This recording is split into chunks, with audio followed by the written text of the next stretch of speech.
In 1974లో బ్యాన్హర్స్ట్ హెర్స్టెడ్ అనే bank collapse అయిపోయింది. ఎందుకు కొలాప్స్ అయిందంటే because of that settlement they could not able to settle. ఇప్పుడు మనమైనా సరే క్లియరింగ్ వేరే బ్యాంక్స్ చెక్స్ మనం తీసుకొస్తుంటాం, మన బ్యాంక్ చెక్స్ వేరే చేస్తుంటాం. క్లియరింగ్ యాక్టివిటీస్లో నెంబర్ ఆఫ్ బ్యాంక్స్ ఇన్వాల్వ్ అవుతాయి. ఒకదానికొకటి మ్యూచువల్ సెటిల్మెంట్స్ ఉంటాయి. ఓకే, ఇందులో మీకు చూస్తూ ఉంటారు యాడ్వర్స్ అని, ఫేవర్ అని, ఇవన్నీ వస్తూ ఉంటాయి క్లియరింగ్స్లో, depending upon that receipts and payments of from that other banks. So ఇలా ఉన్నప్పుడు ఏదో పర్టికులర్ బ్యాంక్స్ ఇట్లా ఫెయిల్ అయింది అనుకోండి, they could not able to pay that amounts, settle that matters, financial transactions. So impact అనేది అన్నిటికీ కూడా ప్రాబ్లం వస్తుంది. 4-5 బ్యాంకులు కనెక్ట్ అయ్యి అనుకోండి, 4 బ్యాంకులు సఫర్ అవ్వాల్సి వస్తుంది because of one bank failure. So this is the chain. అలాగే అక్కడ కూడా 1975లో ఈ బ్యాంక్ బ్యాన్హర్స్ట్ హెర్స్టెడ్ అనే బ్యాంకు అనేది ఫెయిల్ అయింది. దాన్ని ఏమన్నారంటే హెర్స్టెడ్ రిస్క్ అని చెప్పేసి పేరు పెట్టారు. ఇమ్మీడియట్గా this was happened in bank in Germany. ఇమ్మీడియట్గా ఏం చేశారంటే they conducted a meeting. Basel committee అనేది ఫామ్ అయింది. బాసెల్ అనేది ఎందుకు వచ్చింది అంటే it is a place located in Switzerland and it is a headquarters of Bank of International Settlement, BAS headquarters. అది అక్కడ ఏం చేశారంటే కమిటీ మీటింగ్ పెట్టుకుని, ఎవరంటే G10 కంట్రీస్ అన్ని కూడాను. This was happen in 1974. They formed this BCBS, banking committee on banking supervision. So initiation of this is BIS, Bank of International Settlement. అందులో ఏం జరిగింది? BCBS related a set of minimum capital requirement for banks in 1988 known as a Basel I Accord. They resolved one accord that is called as the Basel I Accord. This was in 1988. They set minimum capital requirement for all the banks. Capital అంటే ఏంటి అంటే మనం already చెప్పుకున్నాం, ప్రతి దానికి కూడా ప్రతి చోట బ్యాంకింగ్ సెక్టర్లో రిస్క్ అనేది ఉంటుంది. ఆ రిస్క్ అనేది మిటిగేషన్ కోసం మనం క్యాపిటల్ అనేదాన్ని పెట్టాలి అని చెప్పేసి వాళ్ళు ప్రపోజ్ చేసుకున్నారు. Some portion of that capital should be made against this risk అనేది. తర్వాత బాసెల్ I అకార్డ్ 1988 ఆ రకంగా వచ్చింది, coming to the existence with element consideration of only credit risk. ఎందుకంటే మనకు వచ్చిన రిస్క్ డిఫాల్ట్ అయింది, ఆ బ్యాంక్ ఫెయిల్యూర్ అయ్యి సెటిల్మెంట్ డిఫాల్ట్ అయింది. అందు గురించి వాళ్ళు ఏం చేశారంటే only the focus on the credit risk only. అంటే ఈ రిస్క్కి ఎంత అనేది క్వాంటిఫై చేసి on that every bank should maintain some portion of that risk coverage by way of capital అనేది స్టార్ట్ చేశారు. So here how much amount we shall see. Capital was fixed at 8%.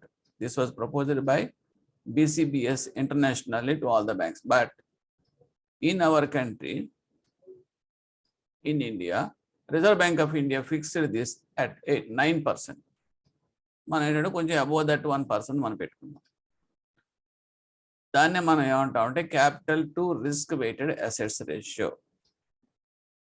అంటే దీనికి simple example చెప్తాను. ఏం చెప్తానంటే risk weighted assets అంటే ఏంటి? నేను X bank, I have advanced 1,000 crores my portfolio. అందులో 100 crores గవర్నమెంట్ అడ్వాన్సెస్ ఇచ్చాను, గవర్నమెంట్ గ్యారంటీస్ గవర్నమెంట్కి ఇచ్చాను.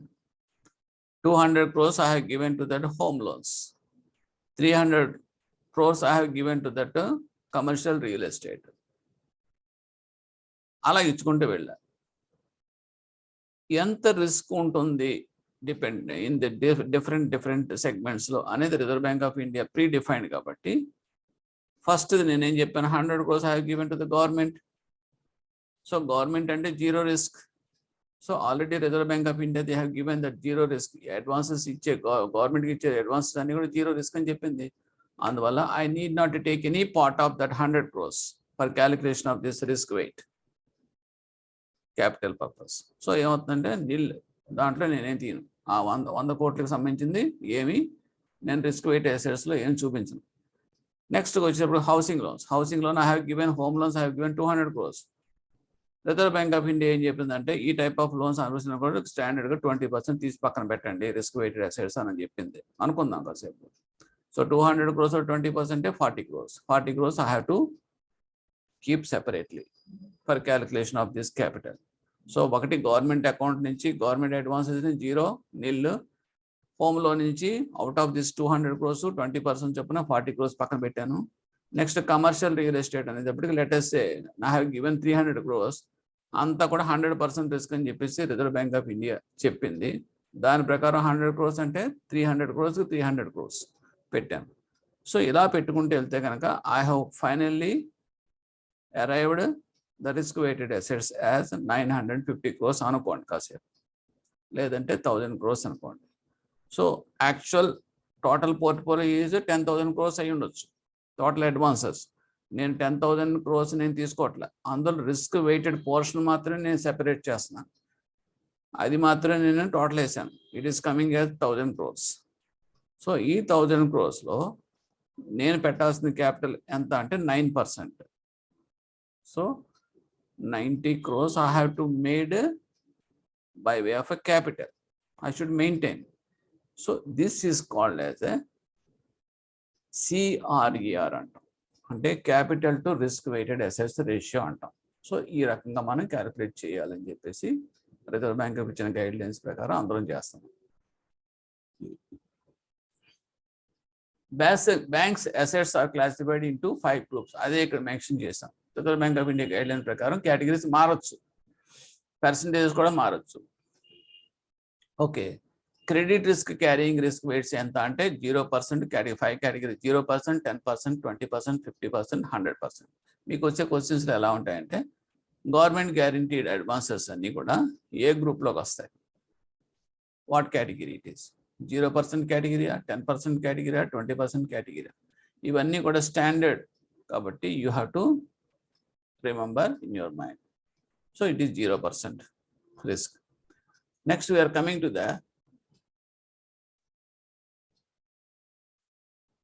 the capital of the bank was classified. Capital ni they have classified into 3 groups, tier 1, tier 2 and tier 3.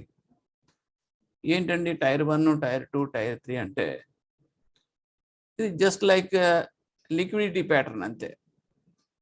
ఇప్పుడు నా దగ్గర నేను retire అయిపోయాను అనుకోండి, నాకు 30 లక్షలు వచ్చినాయి. నేను ఏం చేస్తున్నాను, 10 lakhs క్యాష్ రూపంలో పెట్టుకున్నాను, ఇంకొక 10 lakhs గోల్డ్ కొన్నాను, ఇంకొక 10 lakhs ఒక సైట్ కొన్నాను. సో 3 నాకు అసెట్సే, 3 నాకు నా డబ్బులే, క్యాపిటల్ అంటే నా డబ్బులే, నా ఓన్ ఫండ్సే. కానీ most liquid out of these 3 చూసుకుంటే కనుక క్యాష్ సేవింగ్స్ బ్యాంక్లో పడి ఉంది, ఎప్పుడు కావాలంటే అప్పుడు తీసుకునేది 10 lakhs. Next semi liquid state అంటే గోల్డ్. అది కొంచెం టైం పడుతుంది, ఇవాళ అమ్మితే కనుక రేపు వద్దు రాదు క్యాష్, లేదంటే 1-2 రోజులు పడుతుంది. ఆ తర్వాత అంటే సైట్ అమ్మాలంటే నెల పట్టచ్చు, 15 రోజులు పట్టచ్చు, ఎన్నాళ్ళు పడుతుంది అని చెప్పలేం. అంటే లిక్విడిటీ ప్యాటర్న్లో చూసేటప్పటికి అంతా వన్స్ అయినప్పటికీ కూడా డిఫరెంట్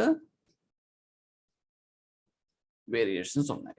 సో ఆ రకంగా ఏంటంటే టైర్ 1, టైర్ 2, టైర్ 3 క్యాపిటల్ అనేది విడగొట్టాం. అది ఎలాగని in detail will see in that another video.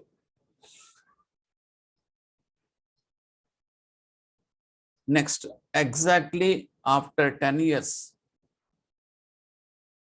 అంటే 1988లో స్టార్ట్ అయింది ఈ ఇష్యూ, Basel 1తో స్టార్ట్ అయింది.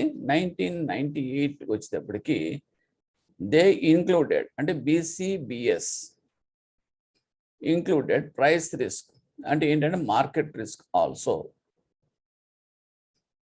మార్కెట్ రిస్క్ కూడా ఇంక్లూడ్ చేసింది. దాని మీద కూడా మనం క్యాపిటల్ పెట్టాలి అనే ప్రపోజల్తో వచ్చింది. ఎందుకు వచ్చింది అంటే అప్పుడు ఇంకొక బ్యాంక్ ఫెయిల్ అయింది. రిజల్ట్ ఏంటి అంటే ఆ బ్యాంకులో ఏం చేశారు, అది డిఫాల్ట్ కాదు, అది వాడు మొత్తం అమౌంట్ బ్యాంక్ నుంచి మొబిలైజ్ చేసిన ఫండ్స్ అన్నీ కూడా షేర్ మార్కెట్ బ్రహ్మాండంగా ఉందని చెప్పి తీసుకెళ్ళి అక్కడ పెట్టాడు. అంటే మీరు లోన్స్ కింద ఇవ్వచ్చు, కానీ వాడు ఇన్వెస్ట్మెంట్ రూపంలో చేశాడు. అది ఫస్ట్ బాగానే జరిగింది, రూపాయి పెడితే ₹2 వచ్చింది, ₹2 పెడితే ₹5 వచ్చింది, జోదాన్ లాగా గ్యాంబ్లింగ్ లాగా. ఈ చివరికి ఏం చేశాడంటే CEO మొత్తం అమౌంట్ అంతా తీసుకెళ్ళి మార్కెట్లో పెట్టాడు. ఒక్కసారి మార్కెట్ కుప్ప కూలిపోవడంతో అగైన్ అది టోటల్గా బ్యాంక్రప్ట్ అవి దివాళా తీసేస్తుంది. క్వీన్స్ బ్యాంక్ అని చెప్పేసి అంత పాపులర్ బ్యాంక్గా రెప్యుటేషన్ పొందిన బ్యాంకు ఒక్క బేసిక్ కరెన్సీ రూపాయి లాంటిదని కూడా చెల్లు కాకుండా పోయిందన్నమాట. అటువంటి పరిస్థితి ఎందువల్ల వచ్చిందంటే బికాస్ మార్కెట్లోకి వెళ్ళిపోయాడు, మొత్తం అంత ఫోకస్ అంతా మార్కెట్లో పెట్టాడు. సో అక్కడ కూడా మీకు విపరీతమైన రిస్క్ వల్ల బ్యాంక్ కొలాప్స్ అవుతుందని తెలిసింది. So then they started this market risk also. There is no legal binding in any country to follow the accord. ఇది ఫాలో అవ్వాలని ఏమి లేదు, ఎవరైనా సరే వాలంటరీగా జాయిన్ అవ్వచ్చు మెంబర్ కింద, ఫాలో అవ్వాలని ఏమి లేదు. అంటే మ్యూచువల్ బెనిఫిట్ కోసం మాత్రం ఇది చేశారు. First they started with G10 countries. In 1996, market risk is included through amendment to 1988 accord. 1988 అనేది Basel I accord. 1996లో అమెండ్ చేశారు. అమెండ్ చేసి మార్కెట్ రిస్క్ అనే దాన్ని కూడా యాడ్ చేశారు, ఇంక్లూడ్ చేశారు. So that come in to force from 1998.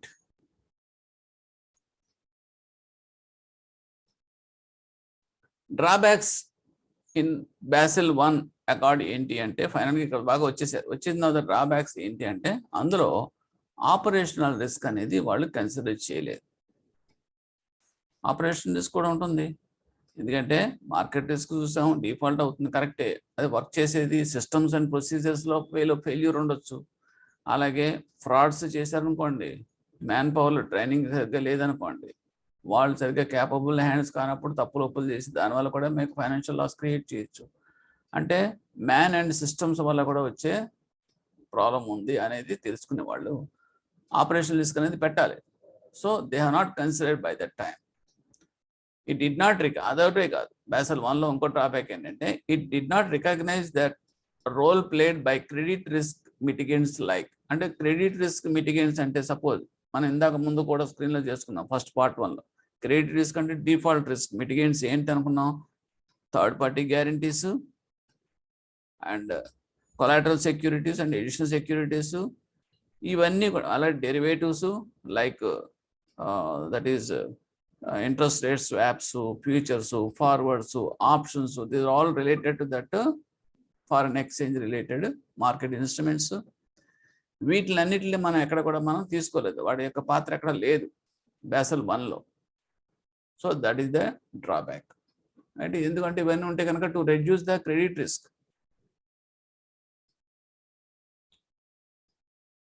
Basel II అప్పుడు then the came into existence, ఫైనల్గా integrated in 2006. So Basel II accord was released. This framework comprised of 3 pillars.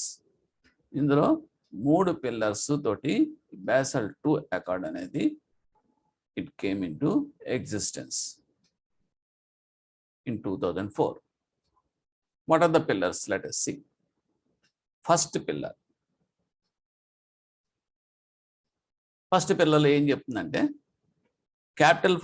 Capital అనేది అంటే అప్పటికి అన్నీ అయిపోయినాయి కదండి, ఆపరేషన్ రిస్క్ కూడా మనం లాస్ట్లో తీసేసుకున్నాం. ఇంకా Basel Iలో లేదు, Basel II ఎప్పుడైతే స్టార్ట్ చేసామో ఆపరేషన్ రిస్క్ తీసుకున్నాము, పిల్లర్స్ సిస్టమ్ కూడా తీసుకొచ్చి ఇంక్లూడ్ చేసాం. సో క్యాపిటల్కి ఏంటంటే capital for credit risk, market risk and operation risk is maintain separately and capital is maintain at aggregate level. అంటే సెపరేట్గా మెయింటైన్ చేస్తూ ఓవరాల్గా అగ్రిగేట్ కూడా capital should be maintain at aggregate level. Capital includes ఏముంటాయి, capital tier 1 capital, tier 2 capital as usual. The capital ratio should be as usual 9% for us in India and other cities 8%. And third point is capital adequacy is measured based on risk weighted assets. అది మాత్రం no change. Risk weighted assets మీదే మనకి capital adequacy అనేది capital అనేది maintain చేయాలి. That's no change. And risk weighted assetsకి వచ్చేటప్పటికి మొత్తం 3 ఉన్నాయి కాబట్టి క్రెడిట్ రిస్క్ మనం తీసుకోవాలి, ఆపరేషన్ రిస్క్ మనం తీసుకోవాలి, మార్కెట్ రిస్క్. ఈ మూడిట్ల మీద మనం రిస్క్ weighted assets అనేది ఎరవ్ అయ్యి దాని మీద క్యాపిటల్ అనేది పెట్టాలి అనేది ఫైనల్గా Basel 2లో ఫస్ట్ పిల్లల్లో డిఫైన్ చేయబడింది. ఇందులో ఫస్ట్ పాయింట్ ఏంటంటే ఫర్ క్రెడిట్ రిస్క్ మనకు తీసుకుంటే దేర్ ఆర్ డిఫరెంట్ మెథడ్స్. ఒకటి స్టాండర్డైజ్డ్ అప్రోచ్, రెండవది internal rating based IRB approach అంటాం. ఈ రెండు. స్టాండర్డైజ్డ్ అప్రోచ్ అంటే ఏంటంటే banks have to allocate risk weighted assets, risk weights according to that risk levels. Risk లెవెల్స్ని బట్టి రిస్క్ weighted అసెట్స్ అనేది అలొకేట్ చేయాల్సి వస్తుంది, అరైవ్ అవ్వాల్సి వస్తుంది అని చెప్పేసి స్టాండర్డైజ్ అప్రోచ్లో చెప్తుంది. అదేంటి అనేది డీటెయిల్గా మనం పార్ట్ 3లో మనం సెపరేట్ వీడియోలో నేర్చుకుంటాం. కాబట్టి ఫస్ట్ వాట్ ఈజ్ వాట్ అనే పాయింట్ మాత్రం ఇక్కడ డిస్కస్ చేస్తున్నాం. సెకండ్ పాయింట్ అంటే ఇంటర్నల్ రేటింగ్ బేస్డ్ అప్రోచ్. అంటే ఏమి లేదండి, ఒకప్పుడు బొగ్గించను, తర్వాత ఏముంది డీజిల్ ఇంజిన్ కింద వచ్చింది, రైల్వేస్, తర్వాత ఎలక్ట్రికల్, తర్వాత బుల్లెట్. ఇదేంటంటే రిఫైన్మెంట్ అంతే. అలాగే స్టాండర్డైజ్ చెప్పండి basic method.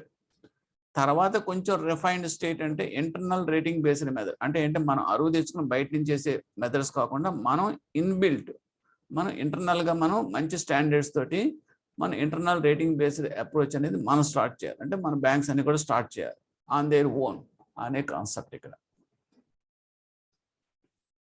Next we are coming to that operational risk. Operation రిస్క్లో కూడా సేమ్ అలాగే there are 3 levels. First, initially they should start with the basic indicator approach, loco engines, and after that standardized approach migrate aవ్వాలి. That means diesel version. ఆ తర్వాత advanced measurement approach అంటే electrical.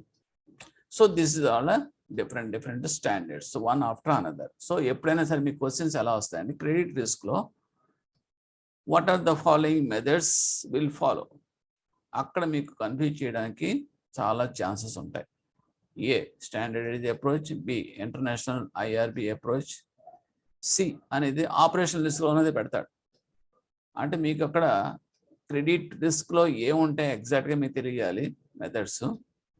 అలాగే operation రిస్క్లో ఉండే methods ఏంటి అనేది కూడా clear కట్గా తెలియాలి. సో ఆపరేషన్ రిస్క్లో basic indicator approach, standardised approach, advanced measurement approach, ఈ 3 మెథడ్స్ ఉంటాయి. Next market risk. When we're coming to the market risk, the guidelines issued by RBI on capital charge for market risk in 2004 expressed in terms of 2 separate charges. Reserve Bank of India ఇచ్చింది. అదేంటి, ఒకటి specific risk, రెండోది general market risk. Specific risk, general market risk. తర్వాత Basel committee has suggested, తర్వాత మాట suggest చేసింది 2 broad methods for computing of capital charge for market risk. అవేంటంటే standardised approach, standardised method, internal risk management models. Internal risk management మోడల్స్లో మళ్ళీ banks may adopt standardised model. there are 2 principal models. అవేంటంటే maturity method and duration method. Again, I am repeating this point. Marketing దాంట్లో బేసికల్గా start చేసింది Reserve Bank of India ఇచ్చిన guidelines ప్రకారం మనం చేయాల్సిన రిస్క్ క్యాపిటల్ రిస్క్ అనేది ఎలా చేయాల్సిన పద్ధతి ఏంటంటే 2 సెపరేట్ కేటగిరీస్ ద్వారా చార్జెస్ మనం క్యాలిక్యులేట్ చేయాలి. ఒకటి స్పెసిఫిక్ ఛార్జ్, స్పెసిఫిక్ రిస్క్ అనేది ఐడెంటిఫై చేయాలి. జనరల్ మార్కెట్ రిస్క్ అనేది ఐడెంటిఫై చేయాలి. It is all related to the market risk only. On that we have to made some capital. Next ఏంటంటే Basel committee suggest చేసిందంటే 2 broad methods for computing of that capital charge for market risk చేసింది ఏంటంటే, ఒకటి standardised method, 2 internal risk management model. దాంట్లో banks may adopt standardised model. Banks standardised model adopt చేయొచ్చు. There are 2 principal models. అందులో ఏంటంటే maturity method, duration method. Okay, అంటే సింపుల్గా చెప్పాలంటే మెచ్యూరిటీ మెథడ్ అంటే it is related to that banking book. Duration method అంటే it is related to that trading book. అలా కూడా చెప్పచ్చు, market related. Next pillar 2. Pillar 2 ఏం చెప్తుంది అంటే evaluation of the risk assessment. Pillar 2 చెప్పేది ఏంటంటే ఎప్పటికప్పుడు research, R&D, research and development లాంటిది మాట పిల్లర్ 2 అంటే.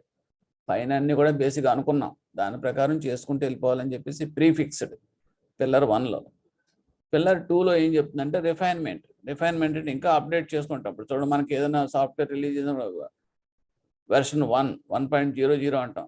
ఆ తర్వాత కొన్ని అడ్జస్ట్మెంట్లు ఏం చేసి ఇంకా ఫైన్ ట్యూన్ చేసుకున్న దాన్ని 2.0 అంటాం వెర్షన్. తర్వాత మళ్ళీ 2.112 ఇలా వెర్షన్స్ అప్డేట్ అవుతూ ఉంటాయి కదా. అదే ప్రకారం ఇక్కడ ఏంటంటే రోల్ ఆఫ్ సూపర్విజర్లో evaluation of the risk assessment అనేది, రిస్క్ అనేది ఇంకెక్కడ ఏమైనా మిగిలిందా, దాన్ని ఎఫెక్టివ్గా మనం చేయాలంటే, మిటిగేట్ చేయాలంటే ఇంకేమైనా చేయాలా, ఆ సిస్టమ్స్ అనేవి మనం డెవలప్ చేసుకుంటూ వెళ్ళిపోవడం అన్నమాట. Second point is ensuring soundness and integrity of the bank's internal process to assess the adequacy of the capital. Third point is ensuring the maintenance of minimum capital.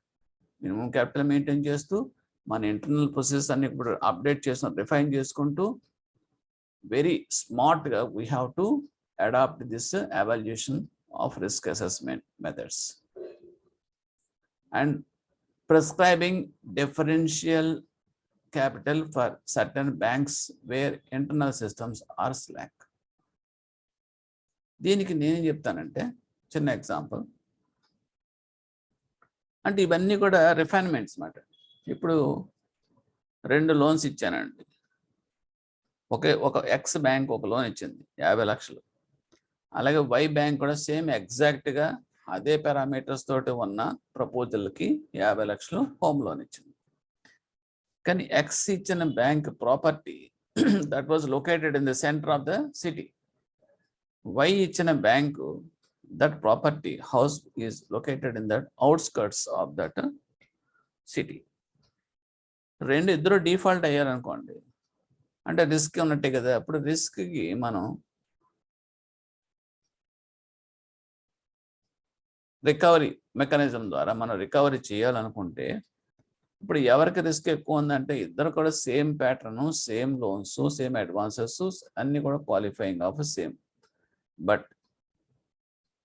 That X bank will have more advantage for realisation of the property with less risk, whereas that Y bank which advanced that home loan to that outskirts property. So అప్పుడు ఏమవుతుంది, realisation అనేది chances తక్కువ ఉంటాయి, న్యాచురల్గా risk and factor అనేది ఎక్కువ ఉంటుంది. So ఇప్పుడు ఉన్నప్పుడు వీడిద్దరికి మనం సెపరేషన్ చూపించాలి కదా, వేరియేషన్. ఎందుకంటే వీడు క్యాపిటల్ మెయింటైన్ చేయమంటున్నారు ఆ రిస్క్ వెయిట్లో 20% అన్నారు. ఓకే, 20% ఆఫ్ దట్ 50 lakhs అంటే 10 lakhs రిస్క్ వెయిట్ అసెట్ కింద ఇక్కడ తీస్తున్నారు.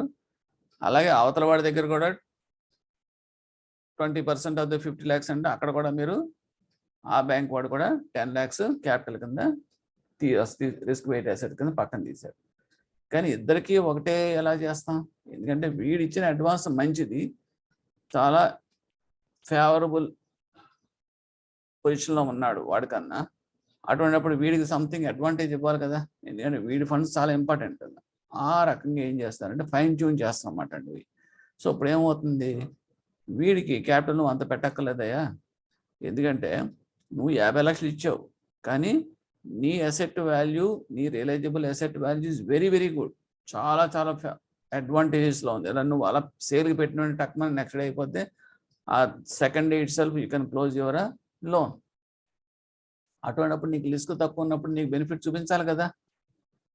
ఆడికి 9%, నీకు 9% తేడా ఏముంటుంది అని వీడికి కొంత తగ్గించాడు అనుకోండి, క్యాపిటల్ ప్రొవిజన్ పెట్టుకోవడానికి తక్కువ అవకాశం ఇచ్చాడు అనుకోండి, ఎక్స్పోజర్ ఆఫ్ రిస్క్ అనేది తగ్గించాడు అనుకోండి.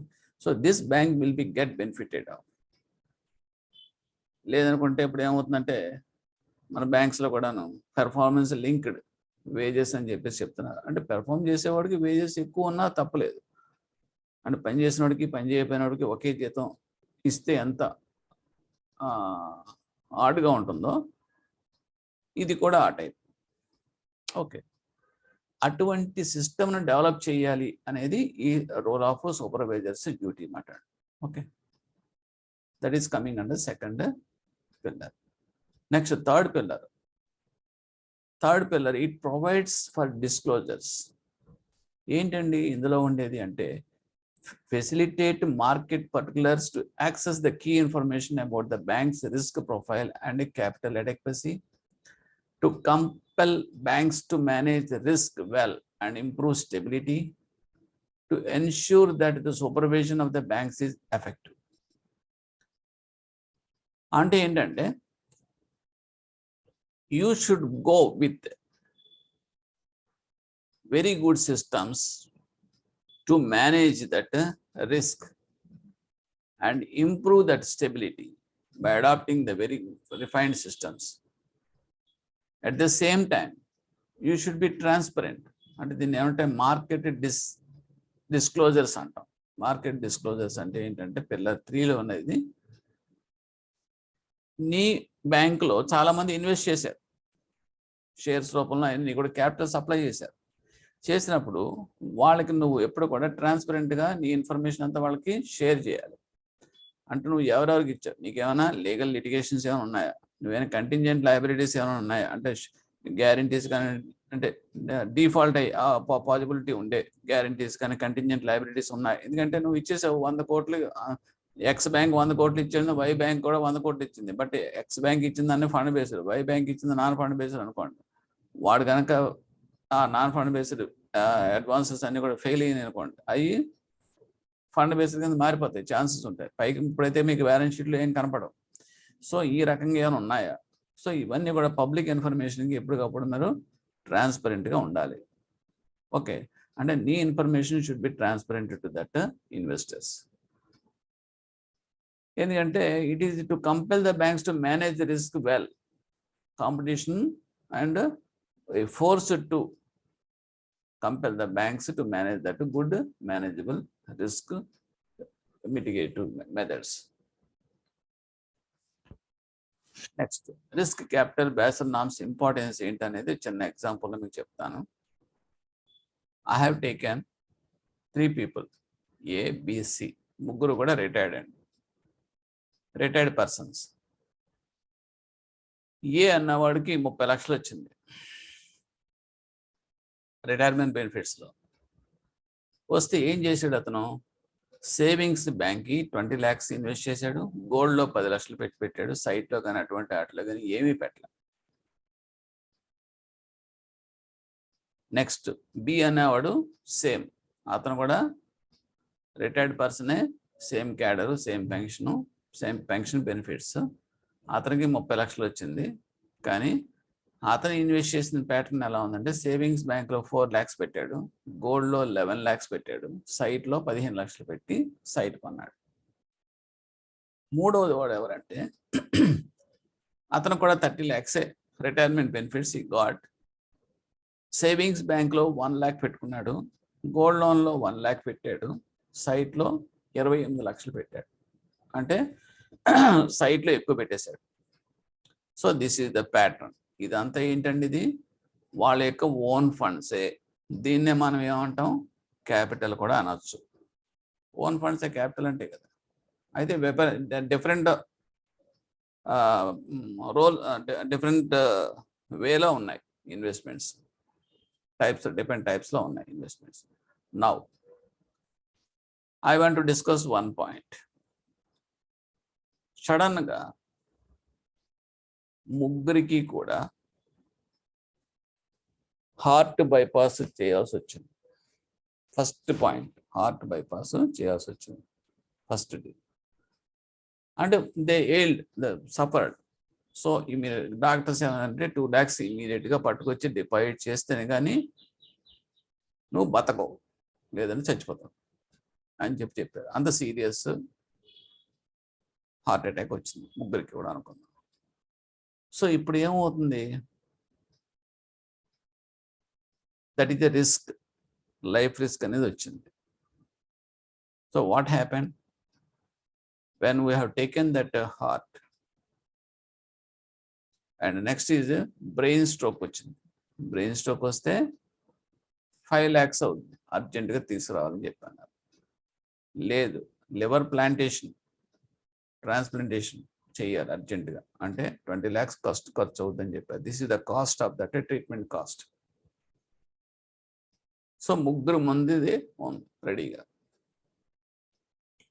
ఫస్ట్లో ఏంటంటే when the person, first person I'm saying about the A, heart bypass operation చేయాలనుకుంటే కనుక ఇమీడియట్గా ఈ will get the funds and get the treatment. ఎందుకంటే అతనికి లిక్విడ్ ఫండ్స్ సేవింగ్స్ బ్యాంక్లో ఉన్నాయి 20 lakhs. సో ఏమి రిస్క్ అనేది టక్మని మిటిగేట్ చేసేసుకుంటున్నాడు, నథింగ్ టు వరీ. ఒకవేళ హార్ట్ బైపాస్ కాదు, let us say brain stroke, దానికి ట్రీట్మెంట్ బ్రెయిన్ ఆపరేషన్ చేయాలి, 5 lakhs కావాలని అనుకోండి. Yes, that is the risk. it is more than that first risk, but even then he could able to mitigate it because he is having the liquid funds of 20 lakhs. Immediately he can withdraw the star in the button, and yes, he can mitigate that risk. And third, liver transplantation అర్జెంటుగా చేయాలి, లేదంటే కనుక నువ్వు పోతావు అని చెప్పేసి అన్నాడు అనుకోండి. దానికి చాలా ఖర్చు అవుతుందని చెప్పారు 20 lakhs. Even that also he can able to mitigate it. See here, అంటే ఏంటంటే ఈ 3 complaints, 3 types of risks variation చూడండి. ఫస్ట్ రిస్క్, సెకండ్ రిస్క్ ఇంకా ఎక్కువ, థర్డ్ రిస్క్ ఇంకా ఎక్కువ. Okay, what ever it may be, అంటే కాస్ట్ ఇది more. So immediately he could able to manage that risk with his capital. Next I am coming to this B, person B. First risk, హార్ట్ బైపాస్కి 2 lakhs, okay go ahead చేయగలుగుతున్నాడు. సెకండ్ది ఎంత, 5 lakhs కావాలి. ఇక్కడ వాడికి అడ్డం పడింది, ఎందుకంటే వాడి దగ్గర లిక్విడ్ ఫండ్స్ 4 lakhs ఉంది. ఇమీడియట్గా మీరు తీసుకొచ్చి 4 lakhs 5 lakhs డిపాజిట్ చేస్తే కానీ నీకు బ్రెయిన్ ఆపరేషన్ చేస్తే కానీ నువ్వు సర్వైవ్ చచ్చిపోతావు, లేదంటే ఇప్పుడు వామిటింగ్స్ అయిపోయి పెరాలసిస్ కింద వచ్చేస్తుందని చెప్పేసి కంగారు పెట్టారు. ఎక్కడికి వెళ్తాడు వాడు, 4 lakhs ఉంది. అఫ్కోర్స్ కాసేపు ఫ్రెండ్స్ ఇస్తారా వాళ్ళు ఇస్తారని పక్కన పెట్టేయండి, ప్రాక్టికల్గా మనం ఈ ఫోకస్ దీని మీద పెడదాం, నో అదర్ సపోర్ట్. సో ఇతను సెకండ్ వచ్చేటప్పటికి హయ్యర్ రిస్క్ వచ్చేటప్పటికి he could not able to manage it, mitigate చేయలేకపోయాడు. సో థర్డ్ వన్ అయితే చెప్పక్కర్లేదు, అది కూడా beyond his. In the liquid funds he could not match this treatment cost. So one way he could able to survive only in the lesser risk only, that is heart bypass మాత్రమే చేయగలుగుతాడు. Third person రండి. First heart bypass వచ్చింది అనుకోండి, అర్జెంట్గా కట్టమని డబ్బులు లేవు, ఎందుకంటే గోల్డ్ రూపంలో ఉండిపోయింది. గోల్డ్ రూపంలో అంటే నువ్వు గోల్డ్ అమ్మాలా రావాలి, నువ్వు అర్జెంటుగా ముందు వచ్చి డిపాజిట్ 5 నిమిషాలే కడితేనే 10 నిమిషాలు మీరు ఆపరేషన్ చేస్తే నువ్వు బతుకుతావు అనే situation. Okay, so even he is having the capital, he could not able to mitigate his risk. Second, that is also failed. Third one, that is also failed. So దీని నుంచి మీకు చెప్పదలుచుకున్నది ఏంటంటే, మనం Basel Norms లో why we have divided this category of capital, tier 1, tier 2, tier 3 అంటే ఇదేనండి. అంటే ఏదైనా ఒక క్రైసిస్ కనుక బ్యాంకులో వచ్చింది అంటే, ఒక ఫైనాన్షియల్ సిస్టంలో వచ్చిందంటే, లిక్విడ్ ఫండ్స్ అనేది ఆ క్రైసిస్ నుంచి బయటపడేస్తాయి. లెస్ లిక్విడిటీ ఉందనుకోండి, సో కొంచెం డ్యూరేషన్ టైం పడుతుంది, ఈ లోపల చాలా అడ్వర్స్ సిచ్యువేషన్స్ వస్తాయి. అంటే అది ఫైనాన్స్ సిస్టమ్ కొలాప్స్ అయ్యే స్టేజ్ కూడా వెళ్ళిపోతుంది, డిలే చేసే కొద్దీ కూడా అంతే. So now we shall come to that tier 1, tier 2, tier 3. Let us see. Tier 1, tier 2, tier capital ఏ ఉంటే చూద్దాం. Tier 1 capital includes paid up capital, statutory reserves, other disclosed free reserves, capital reserves representing surplus out of sale proceeds of assets. చూడండి, చాలా clear funds. Paid up capital అంటే own funds, share capital, shares mobilise చేశారు public నుంచి, అవి paid up, already paid up అయిపోయినాయి. అంటే unpaid capital తీసుకోకూడదు, అది గుర్తుపెట్టుకోండి. అన్పెయిడ్ క్యాపిటల్ అంటే షేర్ 100 రూపాయలు ఉందనుకోండి, అలాట్మెంట్కి 50 రూపాయలు కట్టాడు ఇనిషియల్గా పబ్లిక్ ఇష్యూకి వెళ్ళినప్పుడు, అలాట్ అయిపోయినాయి. కానీ మిగతా 50 రూపాయలు కడితేనే కానీ వాడు ఫుల్ ఫ్లెడ్జ్డ్ షేర్ హోల్డర్ అవడు. అప్పుడు దాకా వాడు అన్పెయిడ్ షేర్ హోల్డర్ అవుతాడు. అంటే ఇప్పుడు we cannot take that 50 rupees. So paid up capital మాత్రమే తీసుకోవాలి. Statutory reserves, statutory depreciation reserves, ఇవన్నీ కూడా మీకు మ్యాండేటరీ రిజర్వ్స్, అవన్నీ కూడా మనం తీసుకున్నాం. అదర్ డిస్క్లోజర్ ఫ్రీ రిజర్వ్స్ అంటే surplus of profit and loss. So అవన్నీ కూడా ఓపెన్గా మనం డిస్క్లోజ్ చేసాం. అంటే సీక్రెట్ ఫండ్స్ అనేది ఇక్కడ రిజర్వ్స్ ఏమైనా ఉంటే కనుక అవి మనం తీసుకోం. సో ట్రాన్స్పరెంట్గా డిస్క్లోజర్ రిజర్వ్స్, స్టాట్యుటరీ రిజర్వ్స్ ఇవన్నీ తీసుకుంటాం. Capital reserve representing surplus out of the sale proceeds. Capital reserve అంటే క్యాపిటల్ అంటేనే అసెట్స్ రిలేటెడ్ అని అర్థం. ఎక్కడ వస్తుందంటే క్యాపిటల్ రిజర్వ్ అనేది, సపోజ్ ప్రీమియం ఉందనుకోండి, ఒక షేర్ ఇష్యూ చేసినప్పుడు 100 రూపాయల షేర్కి ఫేస్ వాల్యూకి 20 రూపాయలు ఎక్స్ట్రా మీరు ప్రీమియం కలెక్ట్ చేశారనుకోండి, ఈ షేర్ అనేది ఒక క్యాపిటల్. సో 100 రూపాయలు అనేది యాక్చువల్లీ ఇష్యూడ్, కానీ 20 రూపాయలు ఎక్స్ట్రా మీరు తీసుకున్నారు. Because of it's brand image of the company, they have charged extra 20. So extra 20 అనేది రిజర్వ్లో చూపించుకుంటాం. ఈ 100 రూపాయలు అనేది యాక్చువల్గా క్యాపిటల్ కింద వస్తుంది. సో దాన్ని ఏమంటామంటే క్యాపిటల్ రిజర్వ్ అంటాం. అలాగే క్యాపిటల్ రిజర్వ్ ఇంకోటి కూడా వస్తుంది. మీకు అక్కడ మిషనరీ ఉంది, ఆ మిషనరీ ₹1,00,00,000 ఉండే మిషనరీ వాడు ఏదో 4 వాడేసాం కదా అని చెప్పేసి అమ్మేశాడు. అమ్మేస్తే 80 లక్షలు వచ్చింది. సో 80 లక్షలు వచ్చింది ఏం చేస్తాం, క్యాపిటల్ రిజర్వ్లో చూపిస్తాం. Because mission is a capital, asset is a capital. So దాన్ని ఏమంటామంటే దాన్ని సేల్ ప్రాసెస్ అని కూడా అంటాం. దాన్ని ఏమని చెప్పాలంటే క్యాపిటల్ అసెటే, కానీ దాని సేల్ ఆఫ్ అసెట్స్ అని అంటాం అన్నమాట. సర్ప్లస్, ఆ సేల్ అమ్మి చేస్తే మిగిలింది అనుకోండి, so that is surplus will be treated as a reserve, capital reserve అంటాం. Investment fluctuation reserve without ceiling. Investment fluctuation reserve అంటే కొంత అమౌంట్ మనం మార్కెట్లో ఇన్వెస్ట్ చేసినప్పుడు కొంతవరకు యావరేజ్గా మనం తీసుకుంటాం. సపోజ్ నేను ఒక బయట బాండ్స్లో 1,00,000 రూపాయలు పెడితే అది 1,50,000 ఉంది. ఓకే, ఉన్నప్పుడు అంటే మీకు ఎప్రిసియేషన్ వచ్చింది మార్కెట్లో, దానికి ఎప్రిసియేషన్ రన్ అవుతుంది. సో 50,000 ఎక్స్ట్రా ఉంది. 1,00,000 రూపాయలు ఇన్వెస్ట్ చేస్తే మార్కెట్లో 50,000 ఎప్రిసియేషన్లో ఉంది. సో ఇది అప్స్ అండ్ డౌన్స్ చూసుకున్నప్పుడు యావరేజ్గా ఎక్కడ మినిమం స్టేబుల్గా ఉంటుంది. ఒక్కోసారి 50 ఉండదు, తర్వాత మళ్ళీ కొంచెం తగ్గొచ్చు, 40,000 రావచ్చు, మళ్ళీ రేపొద్దున మళ్ళీ 50కి వెళ్తుంది.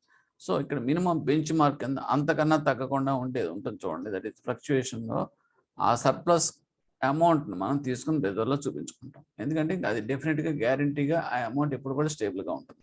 So it is also a reserve without any ceiling. Without any ceiling అంటే ఏంటంటే మనం టోటల్ అమౌంట్ అంతా తీసేసుకోవచ్చు, ఎంతైతే మనం కౌంట్ అవుతుందో అంతా తీసుకోవచ్చు, దాంట్లో కటింగ్ ఏమి ఉండదు. Next, innovative perpetual debt instruments. Innovative perpetual debt instrument. Debt instruments అంటే డిబెంచర్స్. అంటే కంపెనీస్ అన్ని కూడాను ఆఫర్ చేస్తాయి పబ్లిక్ నుంచి by way of issuing of debentures, bonds, ఇవన్నీ కూడా డెట్ ఇన్స్ట్రుమెంట్స్ అంటాం. బాండ్స్, డిబెంచర్స్ ఇవన్నీ కూడా. Investment innovative perpetual debt instruments అంటే it is a hybrid. There is separate group of market instruments. అది maximum 15% of the tier 1 capital. అంటే tier 1 capital మొత్తం ఎంత వచ్చిందో, టోటల్ 1000 వచ్చింది అనుకోండి, ఆ 1000 వస్తే కనుక ఆ 1000లో ఈ పర్టికులర్ పోర్షన్ అనేది ఇన్నోవేటివ్ పర్పెక్చువల్ డెట్ ఇన్స్ట్రుమెంట్స్ అనేది 15%, అంటే 150 కోట్లు దాటకూడదు. ఒకవేళ ఉన్నా కూడా మనం ఇగ్నోర్ చేసేయాలి. అంటే అంతవరకే మనం తీసుకుంటాం.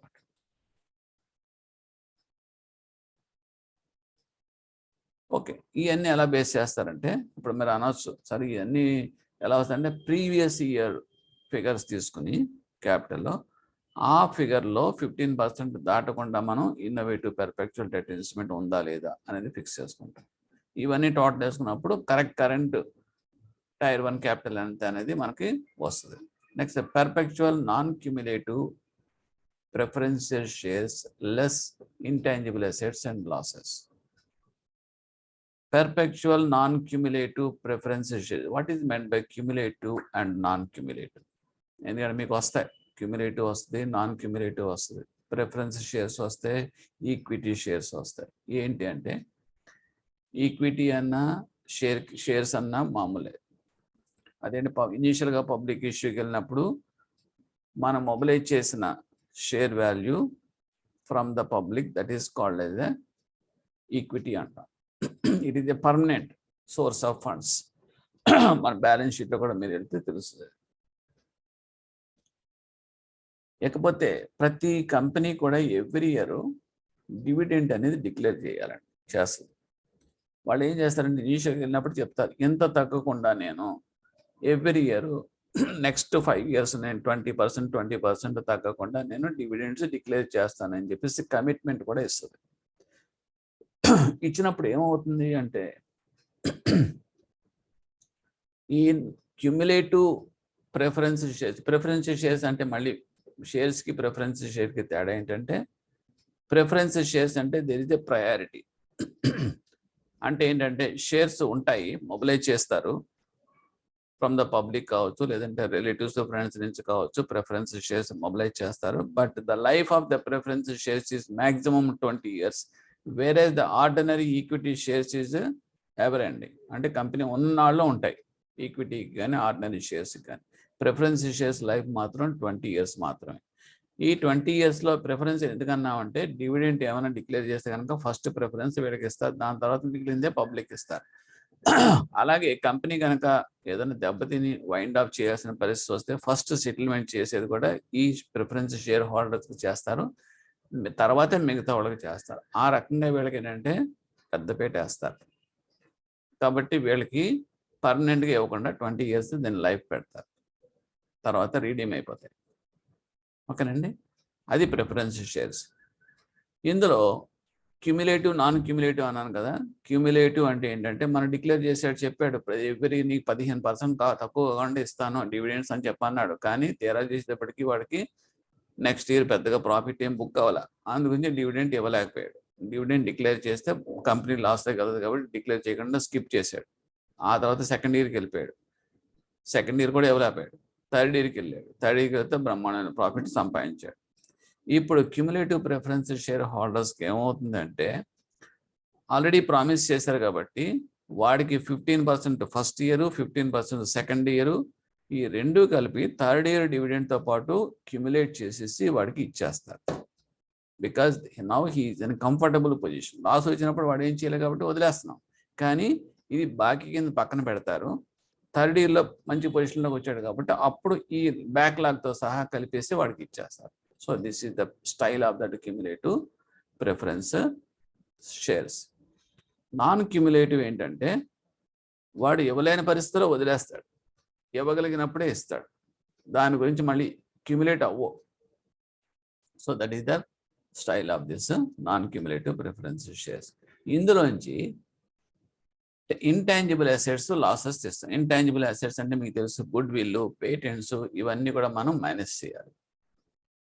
చేసిన తర్వాత మైనస్ చేయాలంటే ఇవన్నీ కూడా లయబిలిటీస్, అవన్నీ కూడా రైట్ ఆఫ్ చేసుకోవాల్సినవి. అవన్నీ పెట్టుకుంటే ఇంక క్యాపిటల్ ఎలా అవుతుంది? క్యాపిటల్ అంటే క్లియర్గా వాడి చేతులు ఎప్పుడైనా సరే వాడికి ఉండాలి నిరంతరంగా. అంతే ఎప్పటికప్పుడు అది పోయే అమౌంట్ కింద ఉండకూడదు కదా. అందు గురించి ఏం చేశారంటే తీసేయమంటారు, అవన్నీ కూడా తీసేయాలి. Next, sum total of innovative perpetual instruments and preference shares as stated above should not exceed 40% of the tier 1 capital. చూసారా? అంటే టైర్ 1 క్యాపిటల్లో 40% ఇవి ఇన్నోవేటివ్ పెర్ఫెక్చువల్ ఇన్స్ట్రుమెంట్స్ కానీ ప్రిఫరెన్స్ షేర్స్ కానీ కలిపి టుగెదర్ షుడ్ నాట్ ఎక్సీడ్. అంటే ఇది ఎందుకు చెప్తున్నానంటే మీకు కేస్ స్టడీస్ కూడా సిఏబి వాళ్ళకి క్లియర్గా వస్తాయి. 1000 కోట్లు వాళ్ళ దగ్గర క్యాపిటల్ ఉందనుకోండి, టోటల్ ఆ 1000 కోట్లలో అంటే ప్రీవియస్ ఇయర్కి 40% ఆఫ్ ద 1000 crores అంటే 400 crores. సో 400 crores ఎట్టి పరిస్థితుల్లోనూ ఈ కేటగిరీలో దాటకూడదు. ఏది? Innovative preference perpetual instruments and preference shares figure దాటకూడదు. ఒకవేళ కనుక వాడి ఇన్వెస్ట్మెంట్ రూపంలో ఈ సంవత్సరం 600 crores ఉందనుకోండి, కానీ మనకి లాజిక్ ఏంటి? 40% దాటకూడదు కదా, టైర్ 1 క్యాపిటల్ దాటకూడదు కాబట్టి 400 crores మాత్రమే తీసుకుంటాం. అందులోంచి క్యాపిటల్ రూపంలో మనం చూపించడం కోసం టైర్ 1 కింద, మిగతా పోర్షను ఇందులో చూపించకూడదు. అంటే మిగతా పోర్షన్ అంటే ఏముంది? 600 crores-లో 400 crores ఇందులో చూపించాం, మిగతా 200 crores మిగిలింది, సర్ప్లస్ మిగిలింది, దాన్ని టైర్ 2కి మనం చూపించాలి తప్పితే టైర్ 1లో చూపించకూడదు. అది. సో ఇక్కడ మీకు టైర్ 1 క్యాపిటల్ అయినప్పటికీ ఇవన్నీ టకటక వచ్చేయాలండి. ఫస్ట్ టైర్ 1 క్యాపిటల్కి ఏమొస్తాయి ఐటమ్స్ తెలుసుకోవాలి. తర్వాత fluctuation reserves without ceiling, investment fluctuation reserves, దానికి సీలింగ్ ఏం లేదు. ఇన్నోవేటివ్ పెర్ఫెక్చువల్ డెట్ ఇన్స్ట్రుమెంట్స్ అయితే కూడా 15% of the tier 1 capital. Next, perpetual non cumulative preference షేర్స్లోంచి మనం తీయాల్సిన intangible assets and losses. And sum total of the innovative instruments preference shares shouldn't exceed 40% of the tier 1 capital. ఒకవేళ మిగిలితే కనుక tier 2లోకి transfer చేయాలి. Next we are coming to that tier 2. Tyre 2లో ఏమున్నాయి చూద్దాం. See here, టైర్ 2లో redeemable cumulative preference shares, redeemable non-cumulative preference shares and perpetual cumulative preference shares. ఇవన్నీ కూడా మీకు టైర్ 2లో వస్తాయి. రీడీమబుల్ అంటే రిడీమ్ చేసేయచ్చు. అంటే షేర్స్ అనేది ఎప్పుడు కూడా పర్మనెంట్గా ఉంటాయి. We cannot redeem the shares. ఎప్పుడైనా గుర్తుపెట్టుకోండి, షేర్స్ పబ్లిక్ నుంచి మనం మొబిలైజ్ చేసింది, we cannot redeem it, just we can transfer. అంటే అమ్మడం కొనుగోలు ద్వారా, సేల్ అండ్ పర్చేస్ ద్వారా ఒకటి నుంచి ఒకటికి మారుతాయి తప్పితే, ట్రాన్స్ఫర్ అయితే తప్పితే. రిడెంప్షన్ అంటే ఏంటంటే, సపోజ్ మీరే బ్యాంక్ వాళ్ళు 10,000 మీ దగ్గర నేను డిపాజిట్ చేశాను, చేస్తే నాకు ఒక రిసీట్ ఇచ్చారు, 2 years పాటు అది టర్మ్ డిపాజిట్. నేను 2 years అయిపోయిన తర్వాత మీరు పట్టుకెళ్ళి ఇస్తే నాకు డబ్బులు నాకు ఇచ్చేస్తున్నారా లేదా? So that is called the redemption. అలాగే ఇక్కడ షేర్స్ కూడా మా పబ్లిక్ ఇచ్చిన షేర్స్, అలాగే నీకు షేర్ సర్టిఫికేట్ పట్టుకెళ్ళి నా డబ్బులు నాకు ఇచ్చేయండి అంటే ఇవ్వదు, కంపెనీ ఇవ్వదు. ఎందుకంటే ఇట్ ఈజ్ ఏ ఫ్లోటింగ్, కంపెనీతో పాటు ఉండిపోతుంది పర్మనెంట్గా. మరి నాకు డబ్బులు కావాలంటే ఇంకోటికి అమ్ముకో అంటే అప్పుడే మార్కెట్లోకి వెళ్ళి ట్రేడ్ అవుతుంది. చూడండి ఇక్కడ, అక్కడ వీడు అమ్మితే కనుక కొనుక్కున్న వాళ్ళు ఉంటే కనుక వాడికి ట్రాన్స్ఫర్ చేసేసి డబ్బులు చేసుకుంటాడు. So this is the setup in that share transactions. దాన్ని మనం రీడీమబుల్ అంటాం. So cumulative preference shares redeemable, అలాగే non cumulative preference shares redeemable, perpetual cumulative preference shares, ఇవన్నీ కూడా టైర్ 2లోకి ఇంక్లూడ్ చేయాలి. నెక్స్ట్ రిజర్వ్స్కి వస్తే, revaluation on reserves at a discount of 55%. Revaluation reserves అంటే, రిజర్వ్స్ అనేది capital reserves, revenue reserves, P&L reserves, depreciation reserves, ఇవన్నీ టైప్స్ ఆఫ్ రిజర్వ్స్, అది క్యాపిటల్లో ఒక భాగం. కానీ రీవాల్యుయేషన్ రిజర్వ్స్ అనేది మాత్రం చాలా డేంజర్. అంటే ఏంటంటే, ఏదైనా మన కంపెనీ 10 ఏళ్ల క్రితం ఉన్నప్పుడు ఒక బిల్డింగ్ కొనుక్కుంది కంపెనీ, దాని వర్త్ ₹1 కోటి అప్పుడు. కానీ ఈ రోజుకి వచ్చేటప్పటికి మంచి సెంటర్ అయిపోయింది, దాని వాల్యూ 10 కోట్లు అయిపోయింది. అంటే ఎంత ఎప్రిసియేషన్ వచ్చింది ఆ బిల్డింగ్ ద్వారా? 9 crores ఎప్రిసియేషన్ వచ్చింది. వీడేమంటాడంటే రివైజ్డ్ బ్యాలెన్స్ షీట్లో ఆ అసెట్ వాల్యూ రివైజ్ చేస్తాడు, రీవాల్యూ చేస్తాడు. 1 crore అలా 10 crores అంటాడు. అంటే 9 crores అనేది పెంచేశాడు ఇక్కడ. మీకు బ్యాలెన్స్ షీట్కి వచ్చేటప్పటికి అసెట్స్లో అంటే రైట్ సైడ్లో మీకు 9 crores పెరిగింది. పెరిగినప్పుడు మన బ్యాలెన్స్ షీట్లో ఆఫ్సెట్ కాంట్రా ప్యాడ్ లాంటిది లెఫ్ట్ సైడ్ కూడా పెంచాలంటే మనం ఏం చేస్తామంటే ఆ 9 crores రైట్ సైడ్ పెంచింది, బిల్డింగ్ కాస్ట్లో పెంచింది దాన్ని ఇక్కడ మళ్ళీ లెఫ్ట్ సైడ్ 9 crores అది రిజర్వ్స్లో పెంచేస్తాడు, పెంచి చూపిస్తాడు.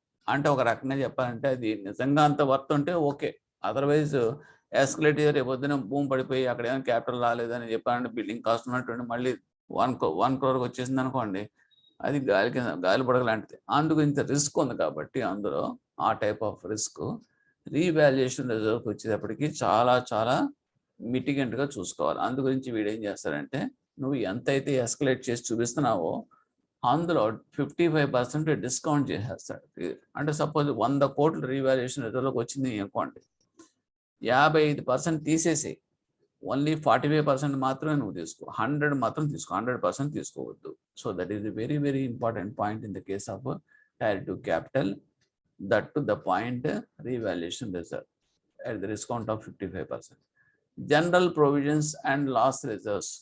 General provisions and loss reserves అంటే జనరల్ ప్రొవిజన్స్ అంటే provision for bad debts, provision for depreciation, ఇలాగ రకరకాల జనరల్ రిజర్వ్స్ ఉంటాయండి. ఓకే, అలాగే లాస్ రిజర్వ్స్ కూడా ఉంటాయి. Loss reserves and provision for loss reserves అంటే దాన్ని బ్యాడ్ డెట్స్ అని కూడా అంటాం. ఓకే, ఇవన్నీ కూడా ఏమైనా ఉంటే కనుక అందులో మనం తీసుకోవాల్సింది up to 1.25% of the risk weight assets తీసుకోవాలి. అటువంటి రిజర్వ్స్ ఉంటే దాంట్లో మనం రిస్క్ వెయిట్ అసెట్స్ మనం తీయాలి, పక్కకు తీయాలి మన క్యాలిక్యులేషన్ ఫర్ క్యాపిటల్ పర్పస్. అది ఎంత అంటే 1.25%. హైబ్రిడ్ డెట్స్ అంటే say bonds, subordinate debts, long term unsecured lends limited to 50% of that Tier 1 capital. Hybrid debts అంటే బాండ్స్, సబార్డినేట్ డెట్స్ అంటే that means the friends relatives నుంచి మనం తీసుకునే అన్సెక్యూర్డ్ అడ్వాన్సెస్. ఇవన్నీ కూడా మీకు బ్యాలెన్స్ షీట్ చదివినప్పుడు నేను ఆల్రెడీ వీడియో చేశాను, అందులో మీకు క్లియర్గా ఉంటుందండి. So again I don't go in depth of that. Okay, ఇందులో ఈ టైప్ ఆఫ్ థింగ్స్ ఉంటే కనుక 55% limited to 50% of the Tier 1 capital. అంటే Tier 1 capital 1000 కోట్లు అనుకోండి, ఈ కేటగిరీలో ఒకవేళ కనుక మీకు 600 crores ఉందనుకోండి, అంటే మీకు ఎంత తీసుకోవాలి? 500 మాత్రమే తీసుకోవాలి. ఎందుకంటే 50% ఆఫ్ ద Tier 1 దాటకూడదని చెప్పాడు కదా, కాబట్టి ఉన్నప్పటికీ కూడా పక్కన తీసి పడేయాలి. Okay, next Tier 3 capital. Tier 3 capital లో ఏముంటాయి చూడండి. Banks may, at the discretion of the national authority, employ third tier of capital consisting of short-term subordinate debts for the sole purpose of the meeting a proportion of the capital requirement per month. And Tier 3 capital will be limited to 250% of the bank's Tier 1 capital. Minimum of 28.5% that the required support market prices. Tier 2 capital వచ్చేటప్పటికి అది restriction ఎంత ఇచ్చాడంటే Tier 1 capitalకి 250% దాటకూడదు. So ఈ figures అన్ని కూడా మీకు ఎగ్జామ్లో చాలా చాలా ఇంపార్టెంట్. ఎందుకు అంటే ఈ పర్టికులర్ దానికి only to mitigate that market risk, to support the market risk we will take this one. And Tier 2 capital should not be more than 50% of the total capital. Tier 2 capital అనేది should not be more than 50% of the total capital. అది అలాగో మీకు అంటే Tier 2 అనేది total క్యాపిటల్లో 50% దాటకూడదు.